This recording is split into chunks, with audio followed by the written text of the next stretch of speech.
స్థానికంగా ఏ పార్టీ వస్తే బాగుంటుంది అంటారు? ఏదొచ్చినా ఒకటే మాకు. ఏదొచ్చినా ఒకటే. వ్యాపారాలు లేవు ముందు. అంతకుముందు ఎలా ఉండేది? అంతకుముందు బాగుండేది వ్యాపారం. టీడీపీ హయాంలో వ్యాపారాలు బాగుండేది.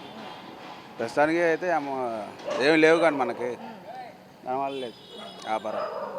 అంటే మనీ అనేది ప్రజల్లో రొటేషన్ అవ్వట్లేదంట. లేదు, సామాన్యుడు బతకడు. నెక్స్ట్ జనాలే డబ్బులే.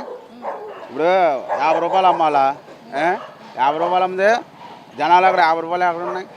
20 రూపాయలు ఉన్నాయి. అప్పుడు 100 రూపాయలు ఉండేవి, ఇప్పుడే 20 రూపాయలు ఉన్నాయి. ఏ డబ్బులు అంటే ప్రజలు ఇవన్నీ గమనిస్తున్నారా? కొన్ని ప్రభుత్వాలు మారకపోవడం వల్ల ఇట్లా ఉంది అని చూస్తున్నారండి జనాలు. గమనిస్తున్నారా? ఆ, అంటే మీ దృష్టి ప్రకారం ఎవరు వస్తే బాగుంటుంది అంటారు? ఎవరు వచ్చినా ఒకటే అండి. ఇంకా ప్రస్తుతానికి అయితే సీఎం ఎవరైతే బాగుంటుంది? చెప్పేది ఏమి ఉండదు. ఎందుకంటే చెప్పినా సరే మాకే నష్టం.